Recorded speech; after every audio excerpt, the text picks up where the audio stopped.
এখানে মূল চরিত্রটি ইতিমধ্যেই মারা গেছে এবং তার আত্মা অসহায়ের মতো নিজের মরদেহের দিকে তাকিয়ে আছে।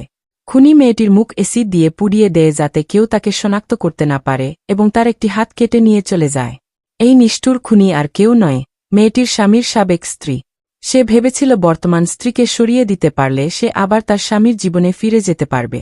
পরের দিন ফরেনসিক দল তদন্তের জন্য ঘটনাস্থলে আসে। সেই ফরেনসিক অফিসারটি আর কেউ নন, মেয়েটির নিজের স্বামী।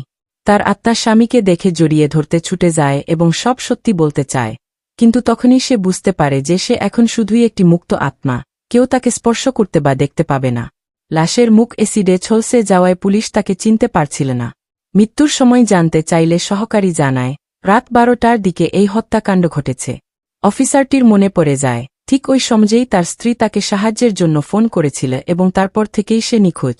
সে মনে মনে তীব্র আশঙ্কা করলেও আশা করছিল তার স্ত্রী যেন অন্তত বেঁচে থাকে। লাশটি ময়নাতদন্তের জন্য হাসপাতালের ল্যাবে নিয়ে যাওয়া হয়।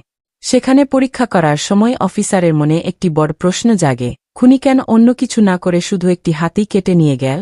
হঠাৎ তার মনে পড়ে যায়, তার স্ত্রীর ডান হাতে একটি বড় কাটা দাগ ছিল, যা তাকে একবার দুর্ঘটনা থেকে বাঁচাতে গিয়ে হয়েছিল।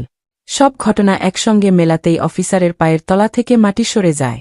সে স্তব্ধ হয়ে বুঝতে পারে এই বিকৃত লাশটি আর কারও নয়, তার নিজের প্রিয় স্ত্রীর। সত্যটা উন্মোচিত হতেই সে চরম কান্নায় ভেঙে পড়ে।